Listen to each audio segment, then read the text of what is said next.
Bonjour à toutes et à tous, hein. On est content du coup de terminer cette année de webinaire sur les nouvelles pratiques philosophiques 2023-2024 avec Amélie Pincé qui nous a rejoint aujourd'hui, donc qui devait déjà venir l'année dernière et qui n'avait pas pu. Et donc on est très heureux de la recevoir aujourd'hui. Donc il se trouve qu'aujourd'hui, voilà, on est tous les deux avec Frédéric à Toulouse, au même endroit cette fois. Et oui, pour finir en beauté. Pour finir en beauté. Et voilà, donc c'est la dernière session sur les 4 ans de parcours. Encore une fois, hein, pour l'année prochaine, pour l'instant, il n'y a pas de programme défini. On refera sûrement d'autres webinaires, hein, c'est prévu. Mais voilà, pour l'instant, on n'a pas de programme établi. Donc, on vous préviendra en fait au fur et à mesure. Peut-être qu'au début d'année prochaine, C'est ça, à la rentrée, je pense. vous avertir de la suite. Voilà, je veux dire que pour ceux qui sont intéressés par la thématique, donc ce webinaire, il fait partie d'un temps fort national qui s'appelle les rencontres ludopédagogiques. Et que l'avant-dernier webinaire, donc le dernier qu'on a fait avec Pauline Stavo, était aussi dans cette thématique, et que si ça vous intéresse aussi, dans le lien génialique que je vais vous mettre tout de suite, vous pouvez aussi aller revoir le webinaire qu'on a proposé avec Chloé Boucher au mois d'avril, il me semble, sur humour et philosophie. Donc je vous remets tout de suite le support. Et puis on te laisse la parole, Amélie. On est ravis que ce soit toi qui conclut et le parcours de cette année et ces 4 années de parcours, en fait, hein. Bonjour à toutes et tous. Merci Frédéric et Nicolas pour l'invitation et pour l'organisation de ces 4 années. C'est quand même une mine d'or tout ça. Et merci pour la patience, puisqu'effectivement j'étais programmée l'année dernière et qu'il y a eu un report. Et merci à chacune de prendre ce temps cet après-midi ensemble. Je vais vous partager mon écran et puis on va pouvoir démarrer.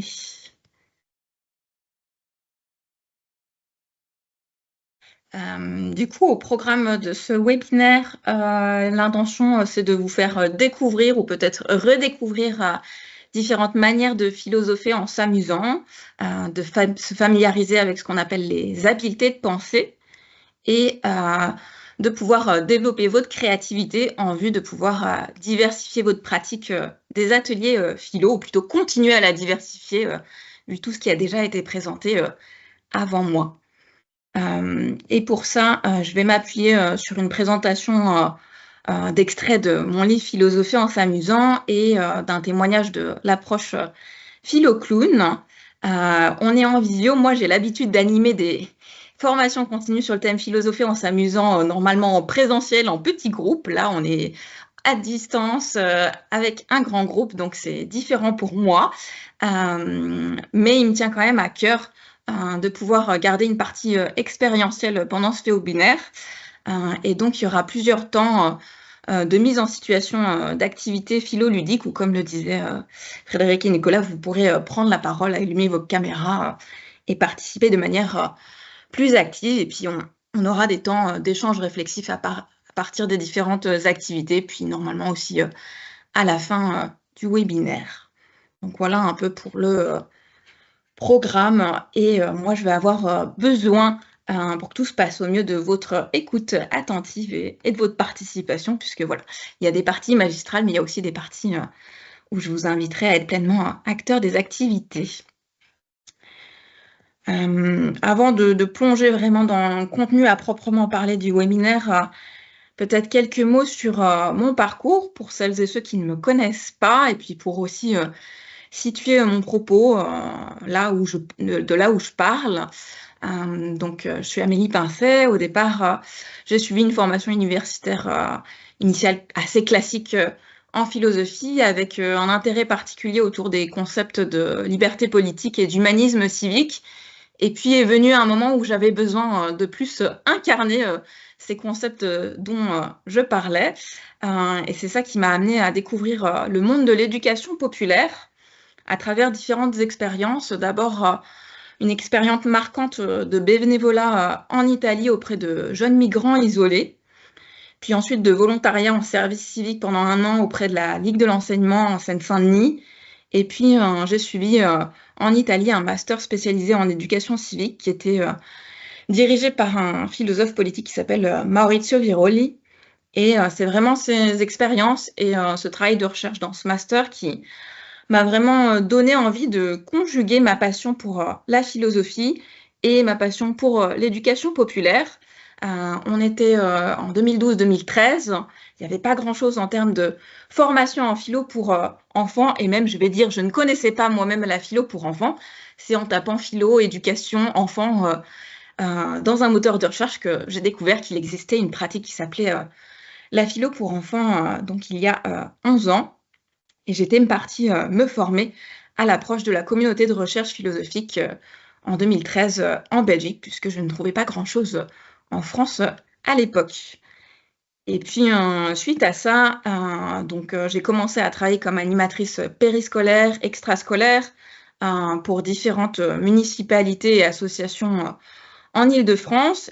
Et donc, pendant toute la période où j'ai habité en France, la très grande majorité de mes ateliers philo se sont passés donc sur ces temps périscolaires, extrascolaires, donc après la classe, sur les temps d'étape, en centre de loisirs les mercredis après-midi, sur le temps de l'interclasse à la pause déjeuner, c'est-à-dire sur des temps où les enfants ont majoritairement besoin de se détendre, de jouer, et où il y avait en parallèle de mes activités, de mes ateliers philo, des ateliers foot, arts plastiques, jeux de société et autres choses plus attirantes les unes que les autres. Et donc, ça explique aussi mon intérêt pour le ludique.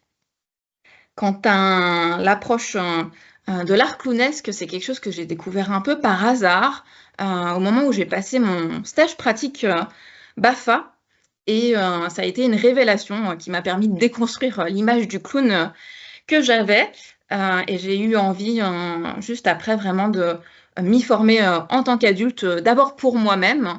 Donc j'ai commencé à suivre des stages en 2015 et je n'ai pas cessé depuis à suivre des stages et cours de clown. Et c'est vraiment une pratique qui m'accompagne tant sur mon chemin personnel que professionnel, j'ai envie de dire.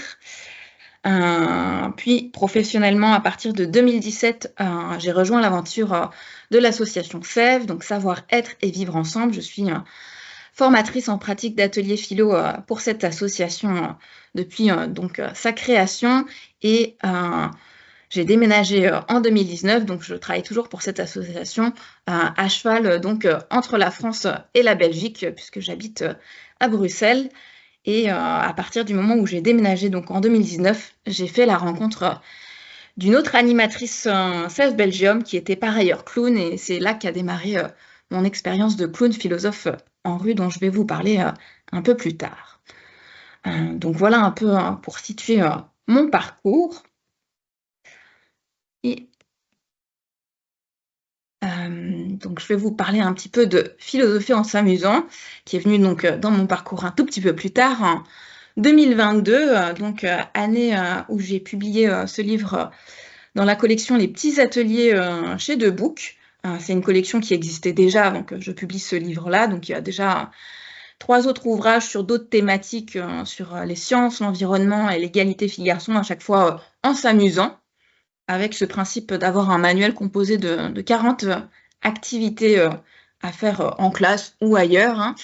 Et quand on m'a proposé d'écrire ce livre sur le thème de la philosophie, donc en s'amusant, j'aurais pu faire le choix de prendre 40 concepts philo et faire 40 fiches thématiques d'activités à partir de concepts philo. Et en même temps, je me disais qu'il existait déjà beaucoup de choses. Je pense que le Géniali de Frédéric et Nicolas regorge de pas mal de manuels en ce sens. Et je voyais pas forcément ce que je pouvais apporter de plus sur une entrée par thématique. Et c'est là que m'est venue cette idée de proposer un ouvrage centré autour d'activités et de supports ludiques autour des habiletés de pensée. Puisque je trouvais qu'il y avait un peu moins de choses dans ce domaine. Et donc, vous voyez là, je vous ai mis le sommaire. Donc, la majorité des activités sont des activités donc pour cultiver les habiletés de pensée. Et vous avez à chaque fois le titre de l'activité, et puis entre parenthèses en italique, l'habileté de pensée ou les habiletés de pensée qui sont spécifiquement développées dans le cadre de ces activités. Pourquoi prendre cette entrée des habiletés de pensée? Déjà, peut-être, qu'est-ce que sont les habiletés de pensée pour expliquer ça aux enfants comme aux adultes. Moi, j'aime bien reprendre cette image de Canguilhem qui dit que la philosophie, ce n'est pas un temple, c'est un chantier. Et j'ajoute que donc, pour entrer et pour s'amuser dans ce chantier qui est la philosophie, on va avoir besoin d'outils. Et ces outils, ce sont en fait les habiletés de pensée, qui sont donc comme des outils de bricolage pour s'amuser à construire ou déconstruire une pensée qu'on appelle réflexive. Une pensée dite réflexive, c'est-à-dire une pensée qui va au-delà de notre pensée dite ordinaire, c'est-à-dire qu'il ne s'agit pas simplement de penser au sens de dire tout ce qui nous passe par la tête, mais de développer une pensée qui est vraiment consciente de ses mouvements d'élaboration et d'articulation. Et pour reprendre le titre d'un livre de John Dewey qui m'avait pas mal marqué quand j'avais écrit mon mémoire sur la philo pour enfants, il s'agit vraiment d'avoir cette attention à comment nous pensons. Et comment nous pensons, c'est vraiment en posant des questions, en définissant les mots utilisés, en opérant des distinctions, en formulant des hypothèses, en apportant des raisons, etc. C'est-à-dire donc en utilisant toute une série d'habiletés de pensée. Et si j'en reviens donc à la question de pourquoi prendre cette entrée des habiletés de pensée, il y a plusieurs raisons. Les premières, c'est que dans mon parcours de formation en philosophie pour enfants, il y a plusieurs formations qui ont été particulièrement marquantes par rapport à ce fait-là d'avoir une attention importante pour les habiletés de pensée. La première, c'est le cours d'observation en philosophie pour enfants créé par Michel Sasseville dans le cadre de l'Université Laval, que certaines connaissent peut-être. Dans ce cours-là, en fait, chacune est invitée à écrire chaque semaine des rapports d'observation à partir de courts extraits d'ateliers philo où on nous demandait d'analyser si les enfants, les participants de l'atelier philo, mobilisaient telle ou telle habileté de pensée. Est-ce que les enfants sont en train, pendant ces 3 minutes, de formuler des définitions, de faire des distinctions, etc. Et c'est vraiment ce cours-là qui m'a amené à avoir une attention particulière pour ce qu'on appelle les questions générales d'animation pour mobiliser, pour inviter à la mobilisation d'habiletés de pensée. Par exemple, c'est quoi tel concept? Quelle est la différence entre tel et tel concept? Quelle est la conséquence si on tient cette idée pour vraie, etc.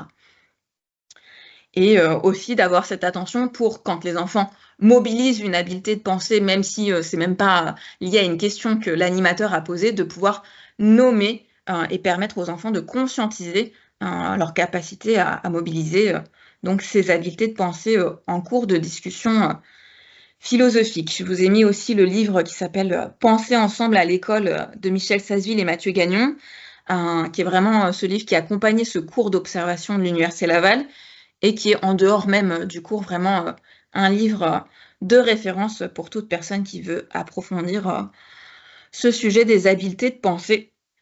Quant à la deuxième formation marquante, c'était une formation organisée par l'association belge Entrevue, qui était animée par Alexandre Hériger, formateur suisse, et formation qui portait spécifiquement sur les habiletés de pensée.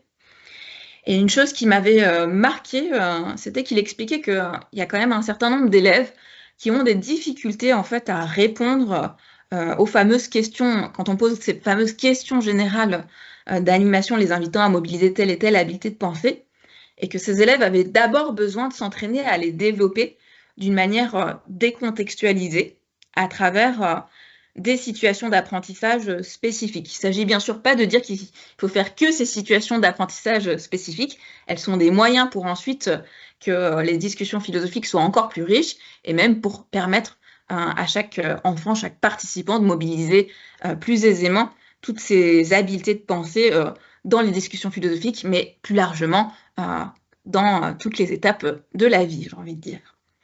Et donc, il y a ce dossier pédagogique qui est téléchargeable sur le site d'Entrevue, qui était le dossier qui accompagnait la formation. Donc, si vous ne le connaissez pas déjà, je vous invite à aller le découvrir un peu plus tard. En tout cas, c'est un support hyper dense en termes d'exercice.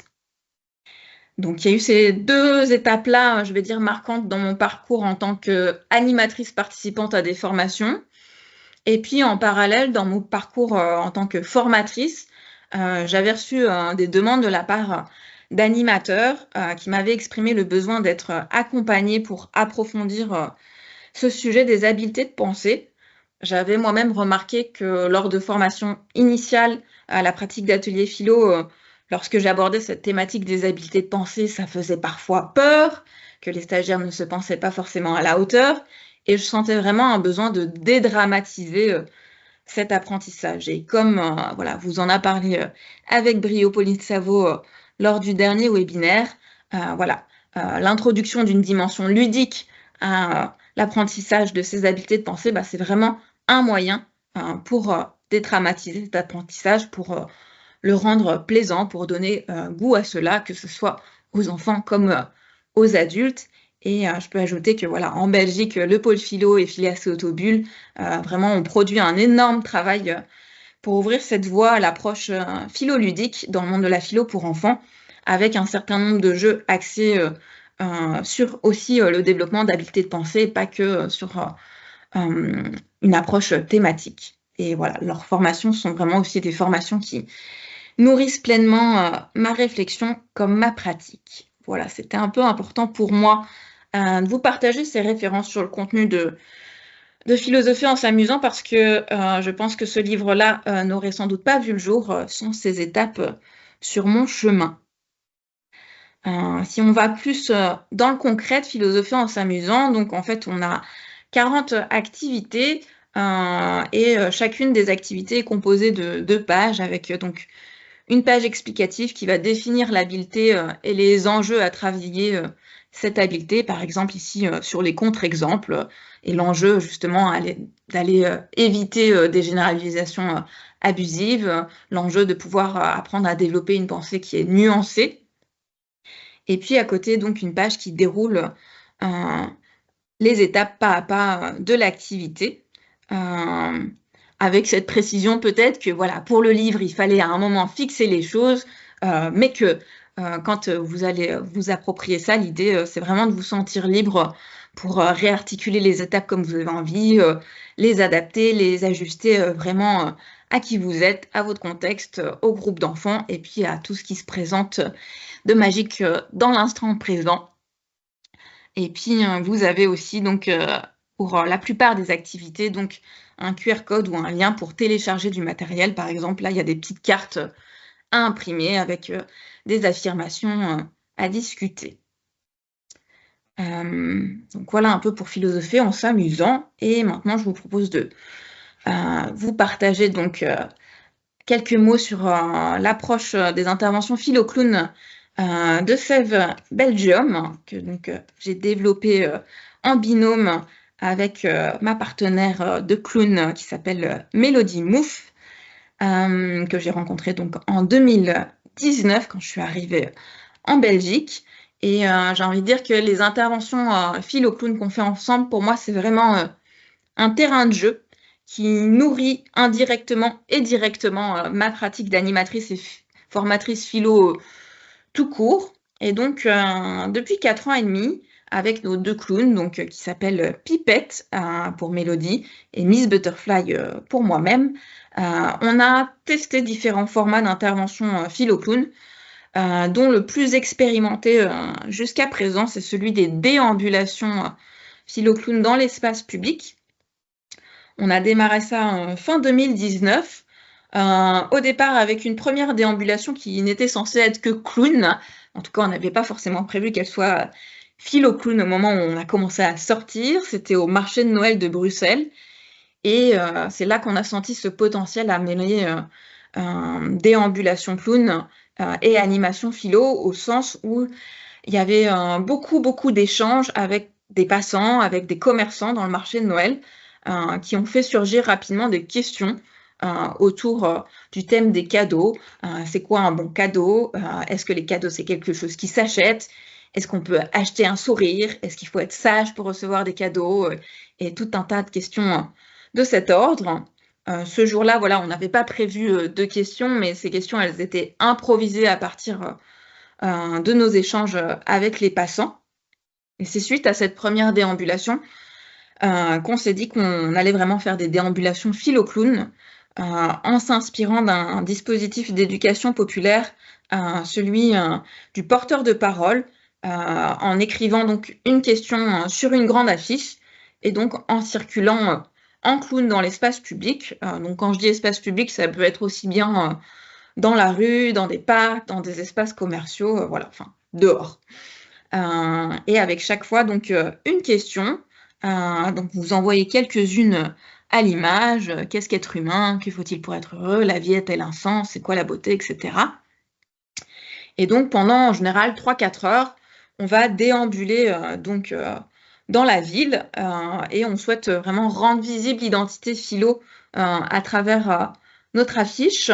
Et ce qu'on va faire pendant cette déambulation philo-clown, c'est d'alterner les moments où toutes les deux en clown, on va philosopher entre nous et les moments où on va s'arrêter pour ouvrir la discussion donc avec des passants, soit qu'on va interpeller, soit qu'eux viennent à nous.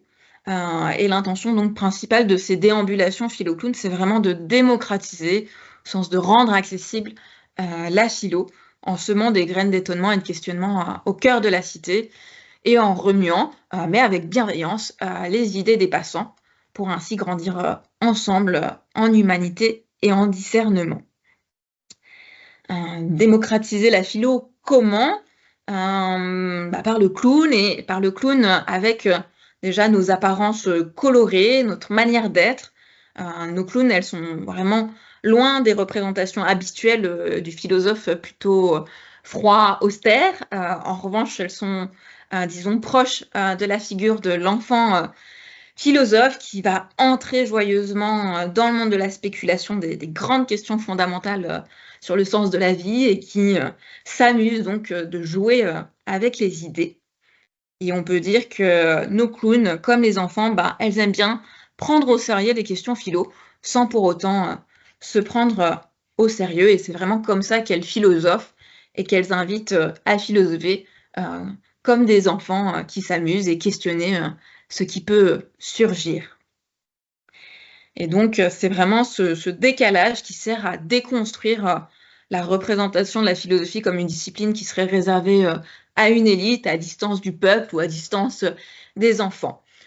Et nos clowns philosophes, elles ne pensent pas le monde en le regardant d'en haut depuis une tour d'ivoire coupée du reste du monde. Non, elles, avec leur dispositif de la déambulation, elles vont circuler vraiment au cœur de la cité dans une relation de proximité avec chacun, chacune. Et on peut ajouter aussi que vraiment, elles sont ancrées dans cette approche tête, cœur, corps qui fait l'identité pédagogique de l'association SEV et SEV Belgium en particulier. Et donc, elles ne pensent pas seulement avec leur tête, mais comme des enfants, elles vont vraiment penser avec leur corps, leur cœur et leur tête. Et si vous avez envie d'en savoir un peu plus sur cette démarche, il y a un article qui a été publié dans la revue Diotim où on va un peu plus en profondeur pour expliquer théoriquement toute notre approche. Et pour aujourd'hui, ce que j'ai envie plutôt, c'est de partir de 3 axes où pratique du clown et pratique de la philo se rejoignent pour philosopher en s'amusant, puisque c'est le thème d'aujourd'hui. Le premier axe, c'est celui de l'étonnement. Vous connaissez peut-être, même sans doute, cette citation bien connue dans le dialogue du Tête de Platon, qui écrit que le sentiment philosophique, c'est s'étonner, que c'est l'origine même de la philosophie. Et pour moi, cette citation, elle fait directement écho à un des premiers exercices que j'ai vécu lors des stages ou de cours de clown auxquels j'ai participé. Cet exercice, c'est celui de mettre le nez de clown, de chausser le nez de clown, venir sur scène et juste être là. juste s'étonner de ce qui est là, comme si c'était la première fois qu'on découvrait ce qui est là. Et en redécouvrant le monde comme si c'était la première fois, finalement, comme un enfant, on pourrait dire, et ben, c'est ce qui va nous permettre de sortir de nos habitudes et comme le dit le philosophe et clown Marcello Berre, ce qui va nous inviter à voir le monde d'une perspective différente. Et cette pratique du clown, pour moi, voilà, elle fait aussi des liens avec la conception de la philosophie antique que Pierre Hadot a remis à la lumière à travers différents ouvrages dans lesquels il définit la philosophie donc comme une manière et une métamorphose totale de la manière de voir le monde et d'être en lui. Et donc, à partir de cette pratique du clown et de cette conception de la philosophie, m'est venue une transposition pour les ateliers philo, non pas avec un nez de clown, mais avec une paire de lunettes du super philosophe, un paire de lunettes qui permet d'activer ou suractiver, parce que peut-être qu'il est déjà activé en vous, un super pouvoir qui est donc à la base de la posture de recherche philosophique, à savoir donc l'habileté à s'étonner. Peut-être que parmi vous, il y en a qui connaissent déjà cet outil, qui ont déjà leur père découpé, décoré et compagnie. Si c'est le cas et qu'elles sont proches de vous, vous allez pouvoir les prendre. Si ce n'est pas le cas, je vous propose une autre version qui m'a été proposée par ma collègue Laura Wig hier, donc de fabriquer des lunettes maison et zéro déchet, donc avec vos mains, donc vous pouvez entourer vos yeux pour faire comme des lunettes. Et donc, ça vous permet d'avoir d'autres lunettes du super philosophe. Et donc, ce que je vais vous demander de faire, si vous en êtes d'accord, pour mettre en pratique ce qu'on se raconte d'un point de vue théorique, ça va être donc d'enfiler ces lunettes et pendant 3-4 minutes, d'aller vous balader dans l'espace qui est le vôtre. Pas besoin d'aller au bout de la maison, hein, ça peut être juste la pièce dans laquelle vous êtes, mais en tout cas, vous lever et vous mettre en mouvement et activer donc ce super pouvoir de l'étonnement, de prendre le temps vraiment d'observer ce qui vous entoure, ce qui se passe en vous, et donc de noter sur un papier les différentes choses qui vous auront étonné. Je vous invite à le faire ça individuellement, et puis ensuite on pourra se retrouver ensemble pour partager quelques-uns de vos étonnements, et puis peut-être une précision, voilà, ça n'a pas besoin d'être de concerner des grands questionnements existentiels, ça peut vraiment être des étonnements sur des toutes petites choses de l'ordinaire. Par exemple, en clown, on s'étonnait parfois d'une toute petite poussière sur le sol, donc voilà. Ça peut vraiment partir de toutes petites choses. Donc je vous propose peut-être d'arrêter mon partage d'écran et je vous propose peut-être de prendre ces 3 petites minutes donc pour aller enfiler vos lunettes du super philosophe et puis d'aller vous balader dans l'espace pour observer tout ce qui vous étonne. Donc il est 32, donc peut-être on peut se retrouver vers 35 pour pouvoir partager ce qui vous aura étonné. Alors, je ne sais pas si vous êtes revenu derrière votre écran, s'il y en a qui ont envie de peut-être partager comment c'était pour eux, qu'est-ce qui s'est passé et peut-être des sources d'étonnement. Je vois qu'il y a Nathalie qui l'écrit dans le chat sur les trous dans le parquet. Je ne sais pas s'il y en a d'autres qui veulent noter dans le chat ou peut-être en levant la main et en le disant à l'oral. Ouais, si vous levez la main, je peux vous ouvrir les caméras aussi. Qu'est-ce qui me garantit que le monde s'étend au-delà de ce que j'en perçois depuis ma fenêtre? Pourquoi fait-il toujours chaud malgré les courants d'air et les rideaux qui volent, nous dit Nathalie. Pourquoi la montagne de linge à repasser ne diminue jamais, nous dit Sylvie. Véronique qu'il fait chaud, qu'il y a beaucoup de mouches et de bruit. Tiffany qui se demande comment on peut accumuler autant de choses. Paula qui dit que tous les objets peuvent devenir des lunettes. Je suis curieuse de voir tous les objets qui peuvent devenir des lunettes. Cédric qui nous demande pourquoi garder des bouchons de stylo quand on a perdu les stylos. Pouvoir passer à la suite. Je vais déposer mes lunettes pour pouvoir continuer à avoir le PowerPoint correctement. peut-être si, avant de passer à la suite, ça m'intéresserait, au-delà des sources d'étonnement, si une ou deux personnes peut-être voudraient prendre la parole de comment c'était en termes d'expérience, hein, de voilà, mettre ces lunettes, qu'elles soient papier ou en main ou invisibles, et de faire cette expérience de s'étonner, qu'est-ce qui s'est passé. Je ne sais pas s'il y a une ou deux personnes qui auraient envie de partager ce qu'elles ont observé pendant cette expérience. C'était pas facile, nous dit Nathalie. Nathalie ajoute que ce n'était pas naturel de faire ça. Cédric, que cela amène à concentrer son attention sur des détails. Tiffen qui nous fait remarquer que ça demande du lâcher-prise et que c'est donc pas forcément évident. Rodrigue qui nous dit que sans les lunettes, c'était difficile de penser. Peut-être effectivement que c'est pas la même expérience si on a les lunettes papier ou juste les lunettes main ou pas de lunettes du tout. Michel qui nous dit qu'on était en mode recherche. Roswitha qui dit qu'elle a pris le temps de s'arrêter, de juste observer, comme un moment de méditation. Laura qui nous dit que c'était rafraîchissant, une sorte de reset du cerveau. Caroline, pas simple de s'interroger sur ce qu'on voit tous les jours. Et Paula qui nous dit que ça invite à dédramatiser. Merci pour tous ces retours réflexifs sur votre expérience. Et je vais vous proposer de continuer l'activité. Alors, je vois qu'il y a encore des personnes qui écrivent dans le chat. Marie qui dit que ça l'a détendue. Angélique qui dit qu'elle a l'impression de retomber en enfance. C'est l'idée, en effet. Et donc, je vais vous proposer de continuer l'activité à partir donc d'un autre support qui va nous permettre de poursuivre. Quel support que certaines connaissent peut-être. Ah, je vois qu'il y a une main levée. Je ne sais pas si Frédéric, Nicolas, peut-être vous pouvez donner la parole. Dans le chat, il y avait aussi Alexandra qui disait que ça autorisait à questionner là où souvent on nous demande d'accepter ce qui est tel quel.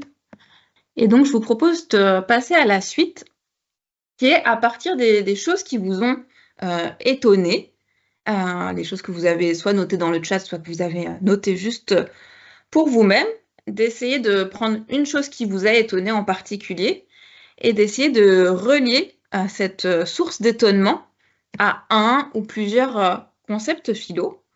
Je vous invite d'abord à le faire individuellement pour vous-même.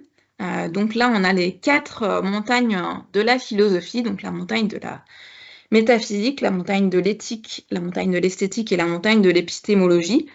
Sur ces montagnes, donc, il y a différents concepts philo.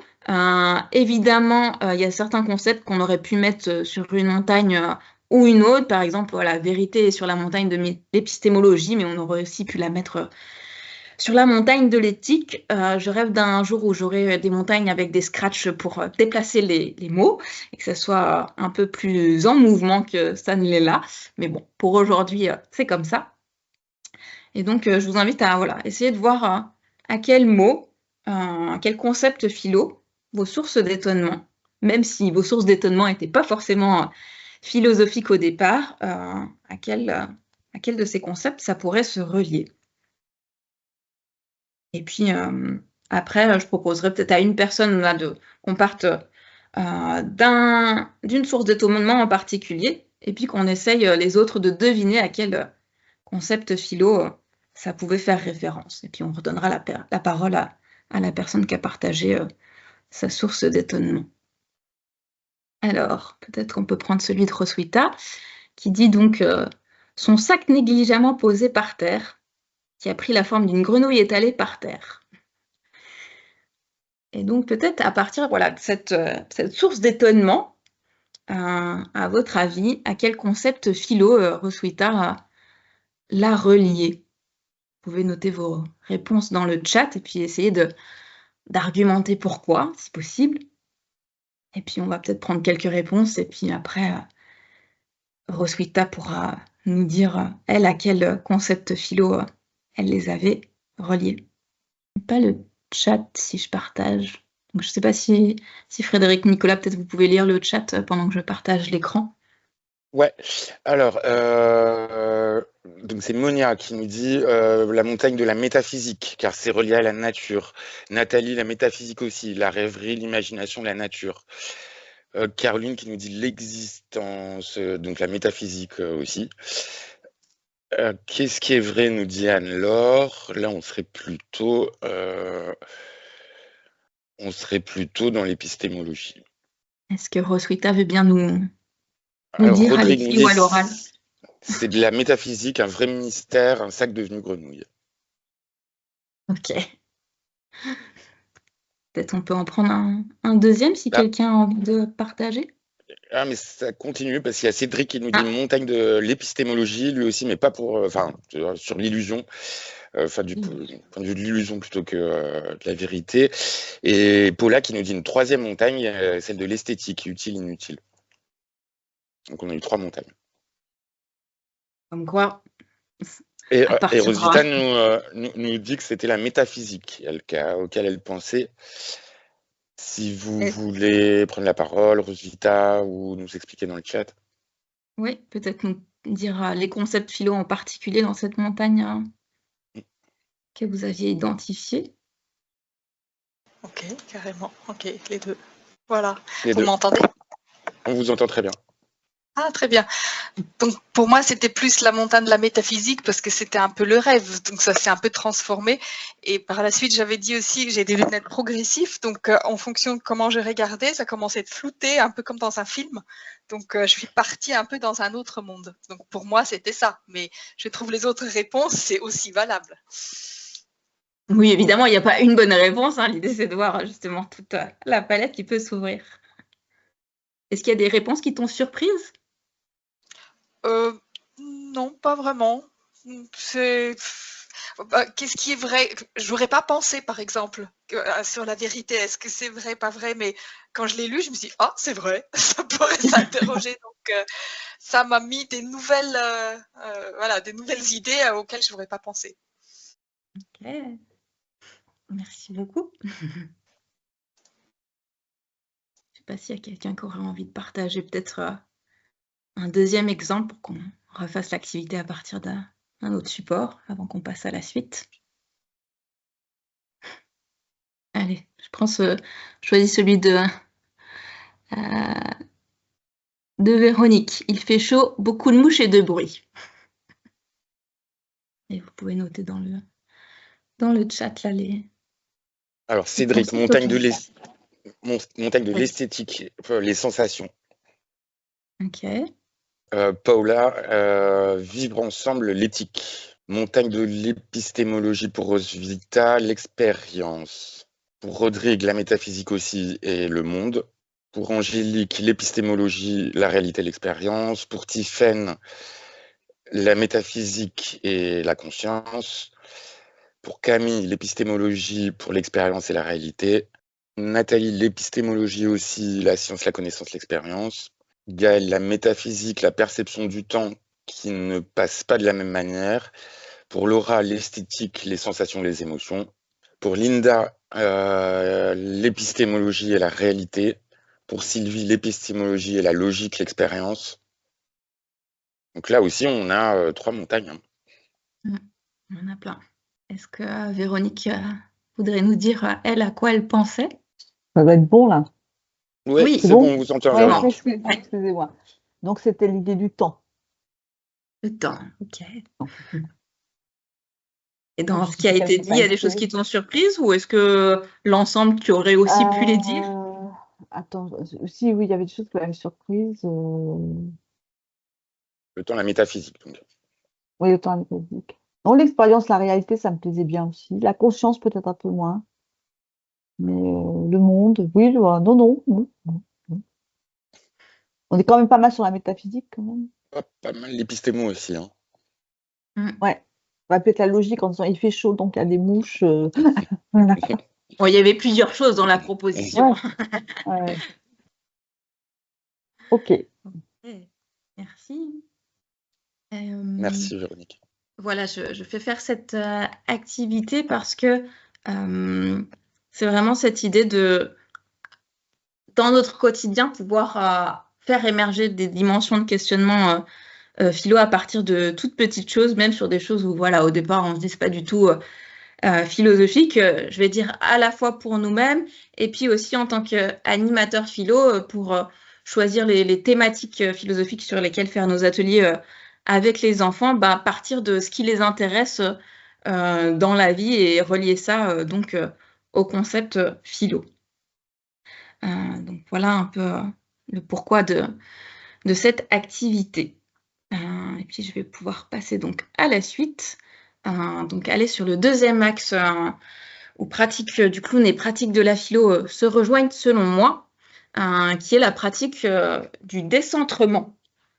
On présente parfois l'acte de philosophie comme un acte de décentrement, au sens de mise à distance de soi pour aller au-delà de sa seule subjectivité. Là, par exemple, dans l'exercice, on avait notre réponse subjective et puis on a pu voir les réponses d'autres subjectivités.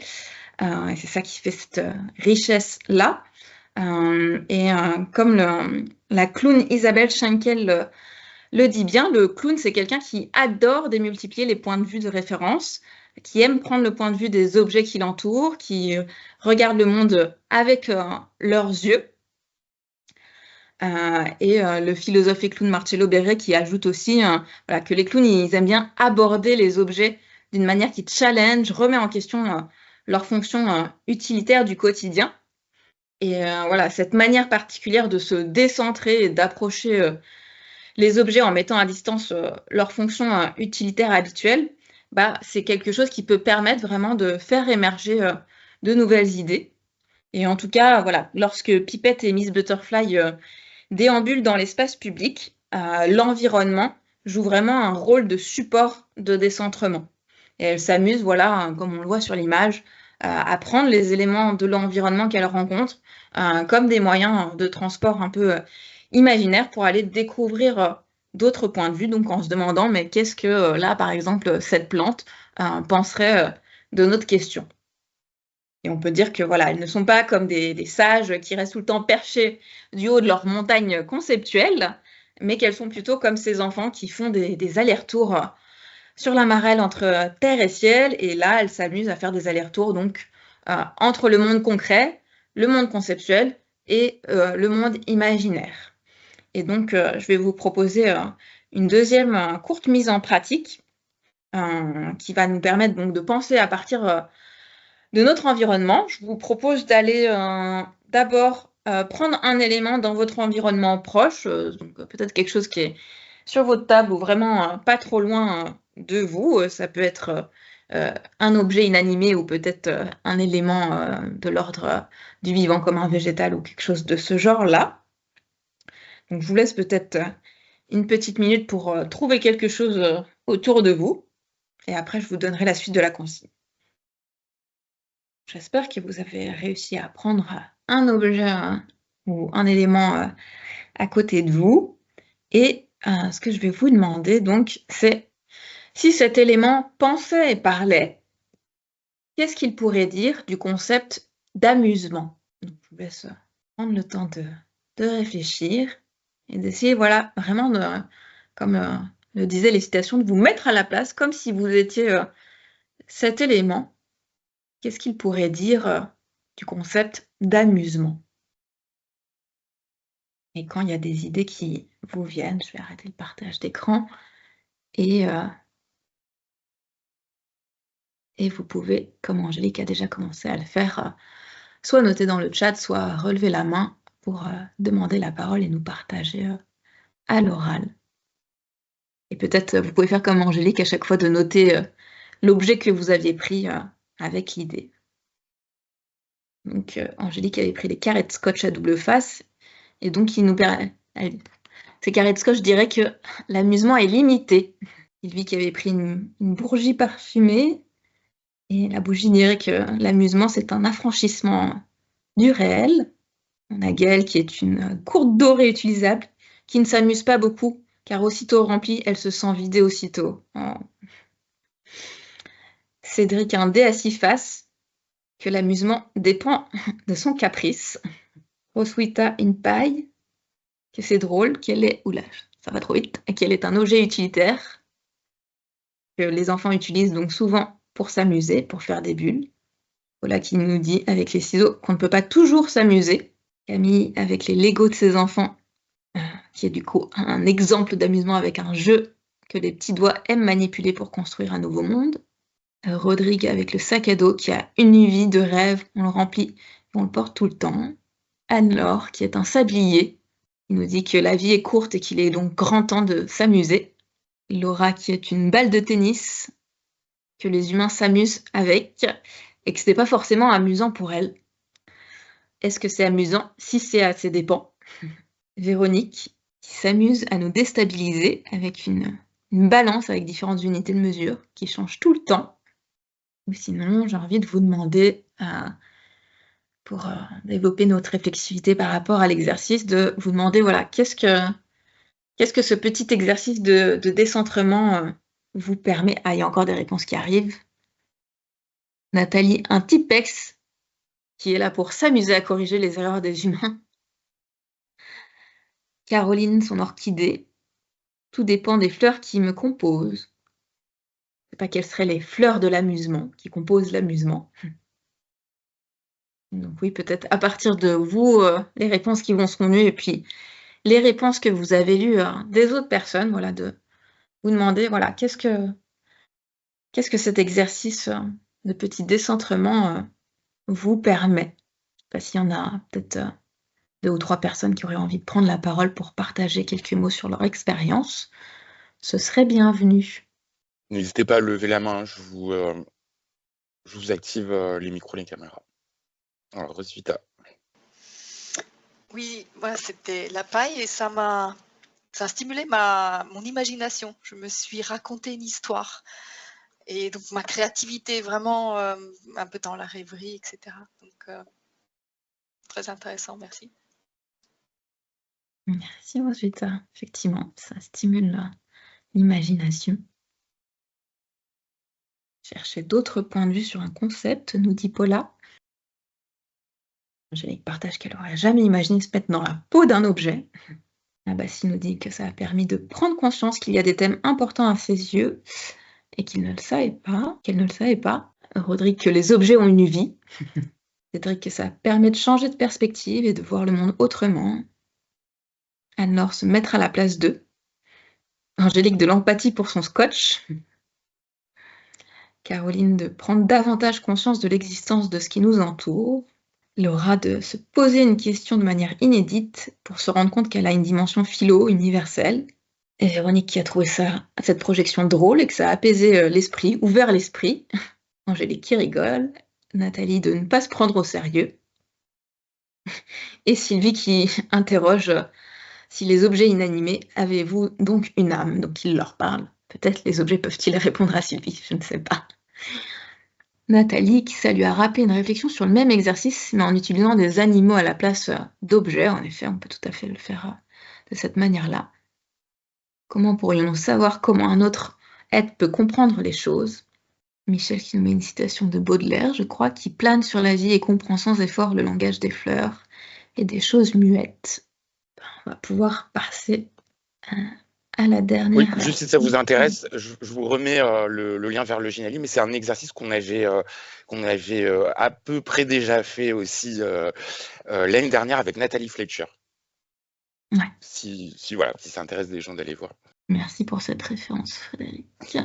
Et donc, je passe au 3e et dernier axe qu'on a déjà commencé à soulever, qui est que la pratique du clown comme la pratique de la philo permettent de stimuler la pensée créative. On a parfois tendance à réduire la philo pour enfants à l'apprentissage de la pensée dite critique. Or, les cofondateurs de la philo pour enfants, que sont Matthew Lipman et Anne-Margaret Sharp, insistent vraiment sur cette idée que la philo pour enfants, elle est là pour développer une approche pluridimensionnelle de la pensée, à savoir donc une pensée attentive, critique et créative. Et voilà, concernant la pensée créative, le clown, il s'amuse évidemment à faire preuve d'imagination, par exemple en se mettant à la place d'objets, d'expérimentation, en essayant dans son corps de se mettre dans des positions étranges. Et toutes ces choses-là, c'est ce qui lui permet de créer des idées originales. Et il y avait un jour de fortes drafts ou de fortes averses, dirait-on plutôt en France, de pluie. Pipette et Miss Butterfly, donc nos deux clowns, elles se sont dit que ça allait être compliqué de sortir faire leur déambulation comme elles l'avaient prévu. Et donc ce jour-là, elles étaient restées à la maison et elles se sont mises à dessiner à quoi ça ressemblait dans leur tête. Et elles se sont mises à échanger à partir de l'interprétation des dessins et réfléchir à comment on pense. Et je trouve que voilà, le dessin, c'est vraiment une activité qui permet de faire émerger des idées qui ne nous seraient pas forcément venues juste par la simple discussion philosophique orale. Et que voilà, au-delà d'être une activité de trace post-discussion, ça peut vraiment être une activité pour créer des supports de discussion. Je pense qu'il y a tout le travail de Chiara Pastorini qui le montre bien. Et j'ai envie donc de vous proposer une dernière mise en pratique d'activité qui est celle du dessiner ses pensées. Et donc, je vais vous inviter, si vous avez une feuille et des feutres ou des crayons, d'aller en prendre et d'essayer de dessiner donc le concept penser. Donc penser ER, vraiment le verbe, le processus. Il ne s'agit pas de faire un beau dessin magnifique, mais juste un dessin qui essaye du mieux que vous pouvez de représenter le concept pensée. Voilà, seules les personnes qui seront volontaires pourront présenter leur dessin. Si vous n'avez pas envie de présenter votre dessin à tout le monde, il n'y a pas de souci, vous pouvez quand même faire l'exercice pour vous-même. Et donc voilà, juste voilà, sur une petite feuille, de se donner peut-être, je vais donner un temps qui peut paraître long, mais comme ça permet peut-être d'aller au-delà de nos premières idées, de se donner peut-être 4-5 minutes pour dessiner ce que c'est que penser. Et puis ensuite, on pourra partager les dessins et travailler notre habileté à interpréter. Je vous laisse aller chercher une feuille, des feuilles de coloris si vous en avez, ou à minima un stylo ou un crayon. Et puis prendre le temps d'essayer de dessiner. Je sais que parfois les enfants ont plus de facilité que les adultes à dessiner. Et en même temps, de la même manière que tout le monde a le potentiel pour philosopher, tout le monde est capable aussi de dessiner. Alors juste, Milly, pour répondre à la question de... Ouais, Sylvie a répondu avant moi, mais de Paula, c'est bien le travail de Chiara Pastorini dont on parle. Là, je vous ai mis le livre d'une année d'atelier philo-art, c'est la méthode holistique. On l'avait invité il y a 2 ans, mais c'est une des seules qui n'avait pas accepté en fait qu'on diffuse l'enregistrement. Nous, on l'a en fait l'enregistrement, mais pour ceux qui étaient là, parce que je pense qu'il y a des gens présents aujourd'hui qui étaient là, on avait notamment fait des ateliers avec de la pâte à modeler, avec de l'aluminium. C'était vraiment très chouette. Et si je pouvais, moi, vous renvoyer aussi à une autre pratique holistique, c'est celle très récente avec nous, on les a reçus au mois de mai, de Fanny Bourillon et Angie Gadea, qui, elles, travaillent beaucoup à partir des collages et des collages surréalistes, notamment, mais pas que des collages. Et je vais vous mettre leur livre. Oui, Camille, c'est Philomos. Ouais, je vais mettre le site aussi. Et pendant que vous finissez de dessiner, je vous mets aussi, je vous évoquais Nathalie Fletcher tout à l'heure. Vous pouvez les retrouver donc dans le Geniali, ces webinaires avec Fanny Bourillon et Nathalie Fletcher. Elle a un site qui s'appelle Brilla, que je vous mets, et qui est aussi... elle est canadienne, Nathalie Fletcher, mais c'est aussi la méthode holistique, donc philo-art. Alors, il y a Angélique qui nous décrit son dessin. Amélie, est-ce que, Angélique, vous voulez nous montrer votre dessin? Alors, peut-être je donne la consigne juste après, avant qu'on décrive le dessin. L'idée, ça va être donc il y ait des personnes qui puissent montrer leur dessin, mais sans dire des mots dessus tout de suite, pour pouvoir laisser les autres essayer d'interpréter et d'identifier un peu les critères qui permettent de définir ce que c'est que penser. Donc, je vais arrêter le partage d'écran, puisque comme ça, on va pouvoir... Bonjour tout le monde. Donc, là, c'est mon dessin. Est-ce que vous pouvez le voir? Alors, attendez, parce que l'image arrive... Ouais, c'est un peu flou. l'image arrive Ouais. petit à petit. On Bon, voit un je point vais la d'interrogation. foncer un peu. Ouais, je le fonce un peu. Ah, ça y est, on voit mieux, Rodrigue. L'image est Ouais, mieux je arrivée là. peux- Voilà, c'est bon, vous voyez? Ah oui, la Ah, Terre avec oui. un point d'interrogation.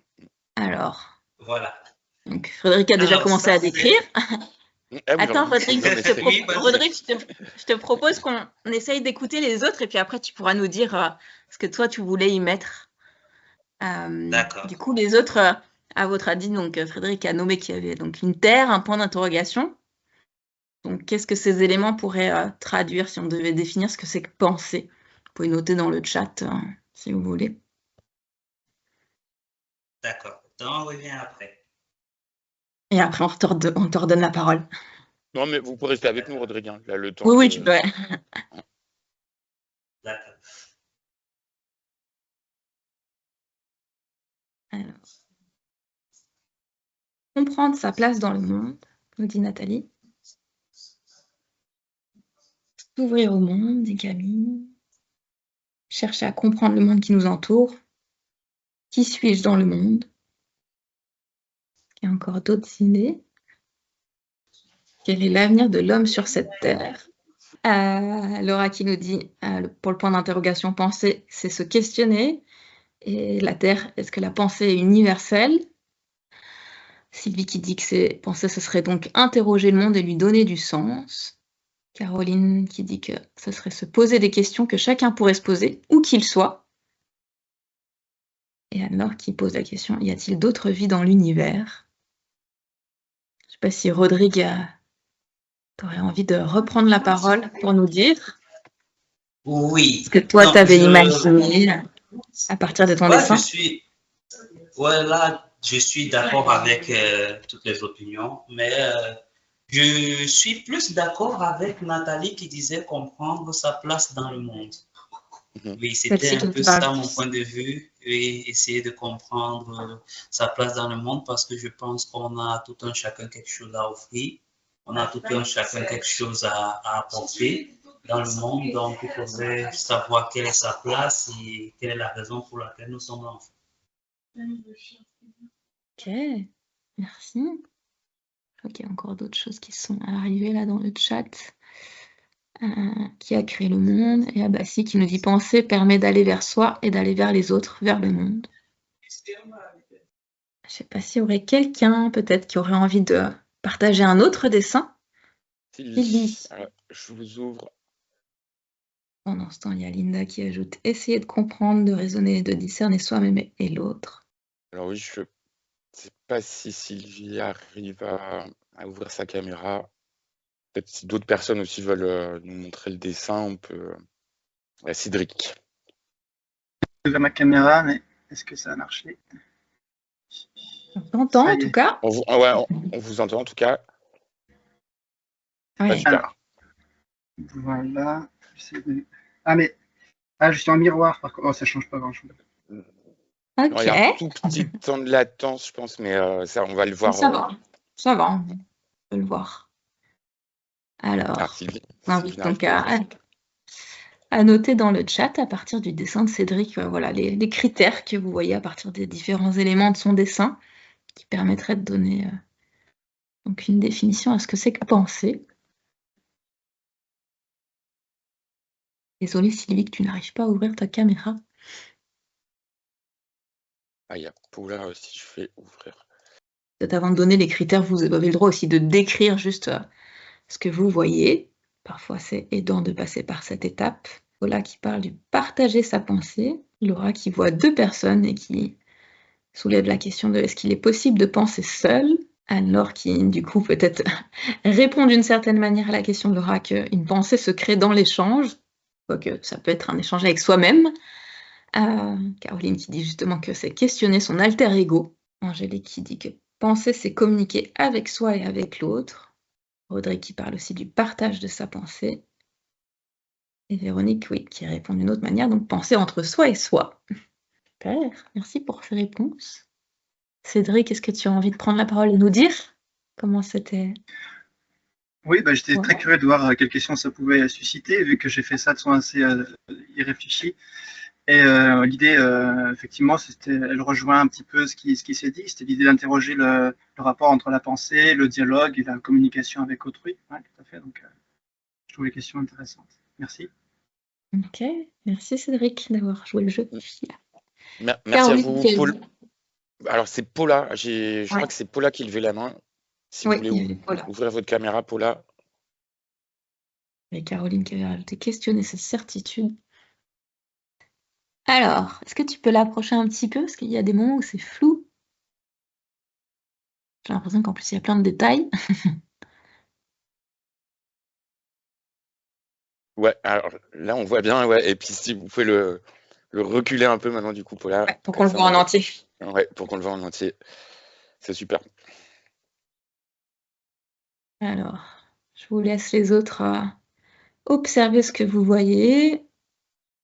Et puis, essayer de, voilà, de décrire et identifier voilà, les différents éléments qui permettent de définir ce que c'est que penser pour Paula. Alors peut-être ça change si on ne le regarde Oui, pas dans c'est le même vrai. sens aussi.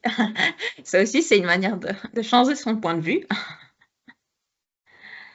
Rodrigue qui nous dit partager son point de vue, ses pensées et sa vision du monde. Chercher à se comprendre soi-même, se confronter à ses propres contradictions, dit Cédric. Angélique qui questionne est-ce que la pensée est possible grâce au cerveau? On le retourne à l'envers. Nathalie qui met se perdre dans un puissant fond. Véronique, une pensée, virgule E, je ne sais pas ce que ça signifie ce virgule E. Laura, penser ne se fait pas que avec la tête, avec le corps, le cœur, le sens, les sens, le mouvement. Ah, Véronique qui répond une pensée ou des pensées. Et Caroline, mettre tout son être, tout son corps en interrogation. L'autre Caroline, penser, c'est ouvrir son esprit au monde, aux autres. Et Angélique qui se questionne à partir de ce dessin sur est-ce que seuls les humains pensent-ils? Camille, questionner sa pensée, sa spiritualité, écouter son corps et ses sensations pour enrichir sa pensée. Voilà, est-ce que tu aurais envie de prendre la parole pour nous partager un peu, toi, ton interprétation de ton propre dessin? Vous m'entendez? Oui, on t'entend. On vous entend très bien. Merci, en tout cas, merci. C'est super d'entendre ça, ce que vous avez dit. Et non, je savais pas, juste sur l'aspect du changement de posture, parce que j'étais partie sur dessiner quelqu'un qui est assis. Et après, je mis ce personnage en marche, un changement de posture, et dans quelque chose qui est mouvement aussi. Voilà. Et après, juste merci pour vos retours. Merci pour la pensée en mouvement. Et je vois qu'il y a encore d'autres réponses qui sont arrivées par rapport à ton dessin. Beaucoup de liberté de pensée aussi limitée à cause ou grâce au corps. Pourtant, avec le cerveau, on peut aller à l'infini. Et Sylvie, elle s'interroge à partir de son dessin sur est-ce que penser, c'est créer sa vie? Merci Paula. Ouais. Je ne sais pas s'il y a peut-être un dernier dessin ou sinon on va clôturer. S'il n'y a pas de dernier dessin, j'ai envie de vous demander, comme petit exercice réflexif, du coup, de reprendre le titre de l'activité. Est-ce qu'à partir de ce que vous avez fait là, vous pourriez affirmer que dessiner, c'est penser? Vous pouvez noter dans le chat ce qui vous vient ou redemander la parole pour l'exprimer à l'oral. Les deux sont possibles. Paula nous invente des mots. C'est pensiner. Laura qui nous dit qu'il lui a fallu penser pour dessiner et que le fait de dessiner a généré de nouvelles pensées qui ont nourri son dessin. Ah bah si, qui dit que ça aurait pu être en écriture avec une autre technique. Camille qui dit que dessiner, c'est traduire visuellement une pensée pour partager un message et ses émotions. Angélique qui nous dit que c'est matérialiser très approximativement la pensée. Nathalie qui répond que oui, on est obligé de penser à comment on va représenter au mieux notre pensée, sauf si c'est un dessin automatique, peut-être comme l'écriture automatique. Linda qui dit que c'est une manière de s'exprimer, donc oui, ce qui présuppose que s'exprimer implique de penser. Voilà qui dit que c'est faire avec la pensée. Christelle qui nous dit pour dessiner, il faut d'abord trouver l'inspiration, ce qui vient de l'extérieur. Véronique qui, elle, est plutôt sur les allers-retours. On peut avancer et revenir sur le dessin au fur et à mesure que les pensées se précisent ou se développent. Voici il y a d'autres idées qui vous viennent encore en tête. Vous pouvez continuer de les écrire. Et sinon, on s'achemine vers la fin de ma présentation. Et peut-être avant qu'on ait un temps de partage, vu que le timing est bon. Alors, je vois que Nathalie ajoute encore quelque chose. L'inspiration peut aussi venir de l'intérieur, en réponse à Christelle qui disait que ça venait de l'extérieur. Caroline qui nous dit que c'est un moyen d'exprimer une pensée et que ça évolue avec notre pensée. Donc, si on clôture là-dessus, j'avais envie peut-être, si ça fonctionne, je ne sais pas si ça va fonctionner, un petit bonus avant le temps de partage qui est une vidéo que peut-être certaines connaissent, mais sans doute pas beaucoup de monde parce qu'elle avait été juste partagée aux rencontres philo à l'UNESCO. C'est juste une petite vidéo de 2 minutes d'extrait de déambulation philo clown, comme ça vous donne peut-être un aperçu. Donc je vais reprendre mon PowerPoint. Hop. C'est une petite vidéo qui a été filmée à Oderghem, donc dans la région bruxelloise, dans un lieu qui s'appelle le Rouge Cloître. Et il y avait une amie animatrice philo que certaines connaissent peut-être, Latifa Nedjari, qui était venue passer quelques jours à Bruxelles. Et donc, elle nous avait fait quelques petites captures vidéo. Et donc, voilà, ça vous donne peut-être un avant-goût. Alors, je ne sais pas si j'ai activé le son, donc vous me direz si le son ne marche pas, je verrai pour bien repartager. Oui, c'est ça. Tu regardes la personne. Ouais. Mais qu'est-ce qu'on ressentirait si tu pouvais voir à un moment donné? Mais du coup, c'est plus très vivant, tu vois, tu le fais machine. Et les autres, ils ont plus d'influence sur toi. Et si c'est automatique? C'est-à-dire que c'est pas toi qui décides. Ah, c'est l'ordinateur à l'intérieur de toi. C'est ton corps qui, comme un caméléon, qui prend les couleurs. Et ben juste, il prend les couleurs de ton émotion et il les traduit en art sur toi. Alors peut-être que là, il peut y avoir des camaïeux, tu vois. C'est pas tout de suite que des couleurs uniques comme le montre des couleurs. Non, tu vois, ça passe du bleu au vert et ça se transforme et il y a pour plusieurs couleurs. C'est super joli. Et là, ça Mais comment vous allez faire? Vous connaissez les Maasai? Ils sont très hauts comme ça. Ah ouais? Cool. Oui. Attends, mais c'est un peu de la famille, hein, les Maasai. Ils n'ont pas le nez rouge? Non. Ouais, très haut. Ah yeah, c'est dans la boîte. Bon, on va remettre du rouge à lèvres. Alors, après le crayon? Sachet. Ah, c'est un sachet pour... Un sachet de bisous, c'est ça? C'est un sachet de philosophie. Ah, de philosophie, je crois. Qu'on laisse infuser. Wow. Il est bien ton sachet. Attends. Eh oui. Ouais, c'est le signe de philosophie. Et attends, mais comment on fait pour faire infuser? Il y avait en soi et dans le monde, c'est ça que tu as dit tout à l'heure. C'est vrai. Comment on dessine le monde? Bah, tu fais une planète. Attends. Hein. En soi. Attends. Mais en soi, c'est le sachet. Peut-être on peut faire. Voilà une petite vidéo. Et puis, on arrive à la fin. Donc, on va pouvoir avoir une petite vingtaine de minutes. En tout cas, je vous remercie pour l'attention, pour les partages que j'ai pu faire. Et je suis curieuse d'entendre vos retours, vos autres partages pour philosopher en s'amusant, puisque voilà, il y a encore plein d'autres idées à explorer. Donc, je suis curieuse de vous entendre. Vous poser des questions, que ce soit sur les activités d'aujourd'hui, sur l'approche philo-clown. Voilà. On a une vingtaine de minutes pour échanger ensemble. Est-ce que vous avez des questions? Est-ce que vous connaissez le livre d'Amélie? Peut-être que vous avez déjà extrait des activités à partir de son livre. Moi, c'est mon cas. Des idées de lecture pour aller plus loin, Amélie? Sur le clown ou sur plutôt les activités philoludiques? Il y a Véronique qui dit que ton livre est une Bible. Sur le philo ludique, en tout cas, bah, voilà, vraiment le site du pôle philo et leur classeur d'activités, c'est vraiment une mine d'or. J'essaye là de regarder de loin ma bibliothèque pour voir un petit livre que j'aime beaucoup, qui est peu connu, qui est en anglais, qui s'appelle Thinker's Game, de Jason Buckley. Je vais essayer de noter le nom. Et oui, Christelle, je pourrais ajouter une slide de biblio.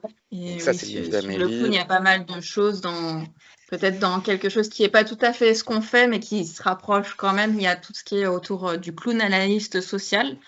Il y a un livre du Bataclown là-dessus. Et j'avais donné une conférence pour l'Université de Grenoble dans le cadre du séminaire Philéduc. Je pense qu'il y a la page encore en ligne où il y avait une liste de biblio par rapport à la pratique du clown relié aux questions philo. Thinker's Game, il est là. Thinker's Game, il y a vraiment ce souci-là de rendre la pensée physique au sens où pas mal d'activités qui mettent le corps en mouvement, où on n'est pas forcément à rester assis en cercle. Et on bouge et ce mouvement aide à penser. Alors, il y a Rosita qui demande, est-ce que tu as des expériences d'atelier avec des enfants en utilisant les outils de ton livre et voilà, lesquels, là, je dirais même dans l'autre sens, c'est qu'il y a certaines activités de mon livre qui viennent, qui m'ont été amenées grâce à l'inspiration des enfants. Il y a une école dans laquelle j'ai animé pas mal d'ateliers qui s'appelle l'école du Verwinkel à Uccle dans la région bruxelloise, et notamment voilà, c'était avec eux que j'avais testé les montagnes de la philo et d'autres choses. Et par exemple, il y a une activité autour des questions farfelues dans le livre, et ça c'était vraiment eux qui me l'avaient suggéré, qui m'avaient dit pour la semaine prochaine on peut inventer un jeu, Amélie, et ils avaient vraiment préparé le matériel, et puis après je l'ai repris, mis en forme et tout ça, mais ça venait d'eux. Par exemple, moi, je leur avais juste préparé des bandelettes avec des débuts de questions du type peut-on, doit-on, quelle est la différence entre ça et ça et tout. Et après, eux, avec cette idée sans doute un peu du philo-clown d'aller interroger des choses farfelues, ils avaient pris pas que des concepts philo, mais aussi des choses du quotidien, voilà, type le scotch, un gâteau ou je ne sais quoi. Et donc, ils avaient fait des cartes avec plein de mots, et puis des cartes avec plein de verbes. Et puis, je les avais laissés animer. Donc, il y avait une enfant qui avait donc devant elle 3 piles de cartes. Une pile de cartes donc avec des débuts de questions, une pile de cartes avec des noms communs, et puis une pile de cartes avec des verbes. Et puis elle a invité un enfant à venir tirer les cartes, et ça formait une question un peu étrange de peut-on dire que le scotch parle, par exemple. Et après, donc, on a invité donc, un enfant à d'essayer de répondre à la question. Et puis après, un autre enfant pouvait poser une nouvelle question et ainsi de suite. Et ça, voilà, c'est une activité qui est dans le livre, qui vient vraiment d'expérimentation avec des enfants. Donc peut-être au-delà des références bibliographiques, j'ai envie de dire que les enfants sont nos références pour inventer des activités philoludiques. Rodrigue qui demande est-ce que les activités peuvent être utilisées avec des enfants anglophones? Je dirais que ça dépend des activités, parce qu'il y a pas mal d'activités quand même où il y a du texte, donc il faudrait les traduire. Moi, je n'ai pas cette compétence de traduction, mais après, voilà. Mais après, il y a certaines... Si la question, c'était d'utiliser, non pas les activités en anglais, ce qui me venait en premier, mais plutôt d'utiliser ces activités avec des enfants qui n'ont pas le français comme... langue première, il y a des activités par exemple avec le dessin, évidemment que là ça fonctionne. Je pense qu'il y avait eu ces travaux de, comment elle s'appelle, Anne-Sophie Caillé qui était venue chez vous aussi, Frédéric. Oui, sur le dessin réflexif. Voilà, sur le dessin réflexif avec en contexte de plurilinguisme en fait quoi. Avec des élèves de toute origine, et c'était, je vous recommande parce que, si ça vous intéresse d'aller le revoir, c'est vrai que j'avais oublié d'y faire référence tout à l'heure, parce que elle le prenait pas que que de manière holistique en fait. Anne-Sophie Caillé, c'était tout un travail aussi sur les intraduisibles, sur les correspondances ou pas de concepts. C'est vraiment très, très intéressant. Et ça, c'était il y a 2 ans, si vous allez voir sur le Geniali. Je ne sais pas si Laura ou Anne-Christine, vous voulez témoigner. Toutes les deux, vous dites que vous êtes beaucoup servi du livre d'Amélie avec des ados aussi. C'est vrai qu'il est formidable ton livre parce qu'on peut s'en servir avec beaucoup d'âges différents. Moi, c'était mon cas aussi. Mais oui, Laura ou Anne-Christine, si vous voulez témoigner. Allez-y, Laura. Je ne sais pas si on m'entend. Ouais, on vous entend. Ok, super. Oui, les ados ont beaucoup aimé. J'ai testé notamment donc la balle des conséquences avec cette idée en plus avec une balle un petit peu rigolote qui est extensible. Ça permet de les mettre en mouvement et voilà, la balle circule dans le cercle avec cette idée on part d'une hypothèse et puis on met des et si, etc. Et ça, on déroule comme ça le fil de toutes les conséquences qui pourraient découler de cette première hypothèse. Ça, en général, ils aiment beaucoup. Les exemples contre-attaque avec l'univers Star Wars, voilà, avec cette idée de Jedi, des exemples, et on va aller chercher des contre-exemples aux différents exemples. Et puis le détecteur de présupposés, je mets un buzzer au centre du cercle, et puis on lit des affirmations ensemble, des questions, pardon, on lit des questions philosophiques ensemble, et dès que quelqu'un dans le cercle entend en tout cas pense que peut-être il y a un présupposé à l'intérieur de cette question, va appuyer sur le buzzer et puis il propose le présupposé qu'il a entendu dans la question et tout le cercle réfléchit un petit peu pour voir, oui, est-ce qu'il y a vraiment un présupposé ou pas, quel est-il, etc. Enfin, c'est notamment puis après le débat mouvant qui est assez connu. Mais voilà, c'est les choses que j'ai pu identifier qui ne demandent quasiment pas d'adaptation par rapport à ce qui est dans le livre et qui fonctionnent vraiment bien avec les ados. Voilà. Merci Laura. Merci Laura. Anne-Christine. Oui, je me suis déconnectée en appuyant sur le bouton. Je ne sais pas si c'était un jeu. Non, je disais que moi j'utilise beaucoup ton livre, Amélie. C'est vrai que d'abord, je crois que j'utilise le bilan, ça aide, tête, cœur, corps, ça marche beaucoup. Et puis cette année, j'ai utilisé beaucoup le concept cake aussi. Enfin, beaucoup. Je l'ai utilisé plusieurs fois et c'est vrai que ça marche vraiment. Enfin, c'est très facile. C'est très facile à mettre en place et avec les enfants, ça marche vraiment très très bien. Voilà. Il y a beaucoup de choses la présence de l'arbre aussi, parce que la pratique de l'attention, c'est aussi une nouvelle. Pour moi, il y a des choses différentes. Donc, merci beaucoup. Et je continuerai. Merci Anne-Christine. Merci Anne-Christine. Sur le concept cake, pour le coup, c'est un jeu qui au départ vient du petit livre dont je vous parlais tout à l'heure de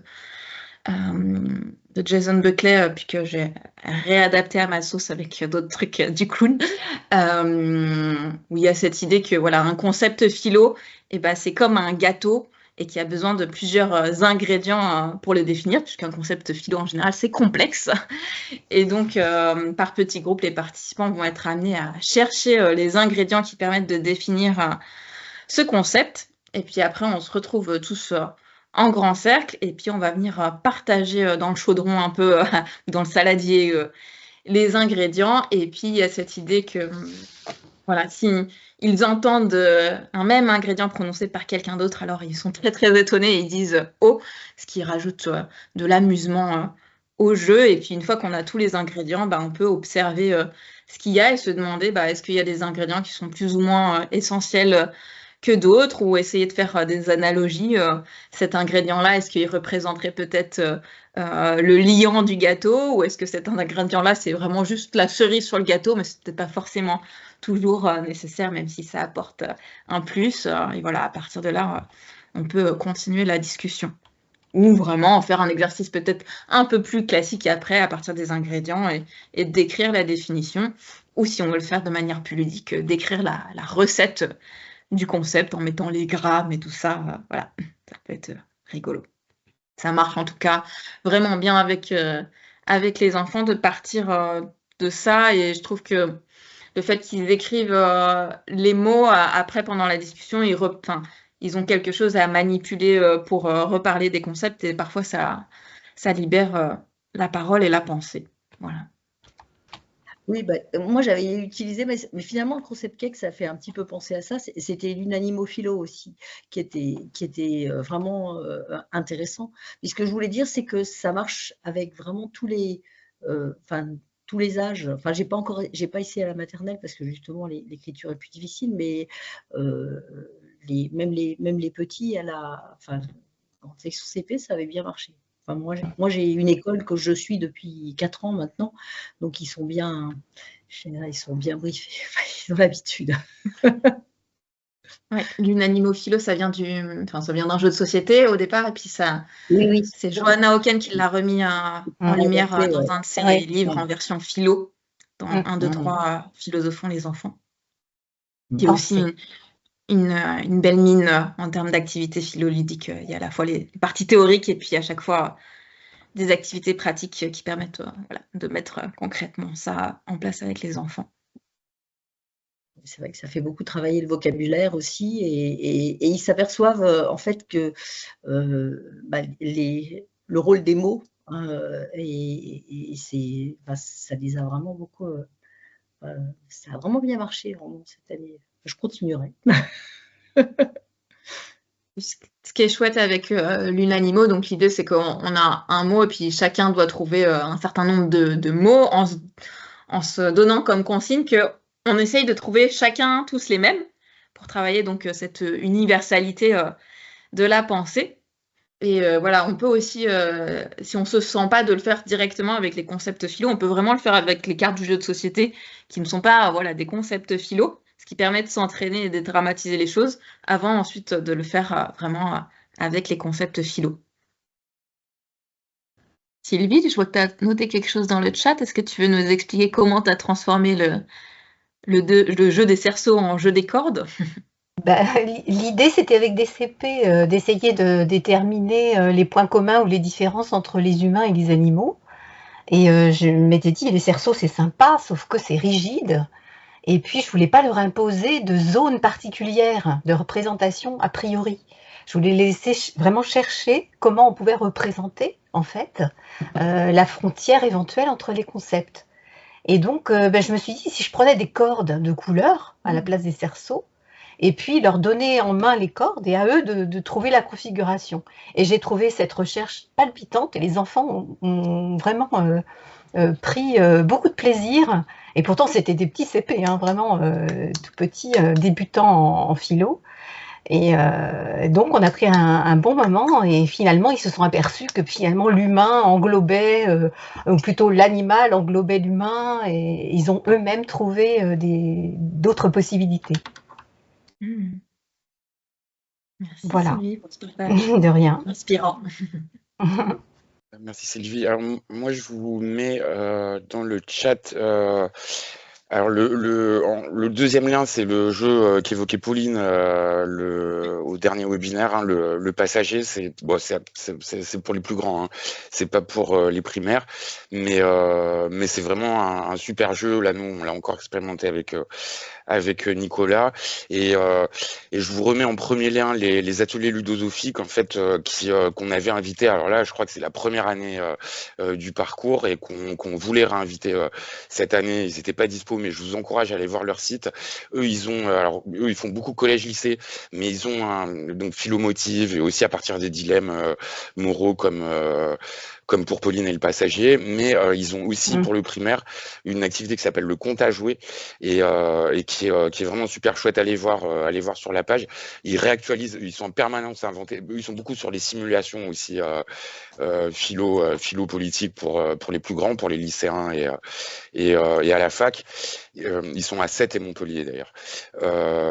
Mais bon, voilà, ils investissent toute la France à la demande, et ils ne cessent, comme le pôle philo en Belgique, de créer de nouveaux outils.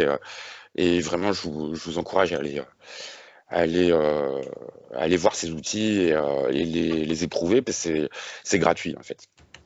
Alors, je crois qu'on va conclure ici si ça vous va, si vous n'avez plus de questions.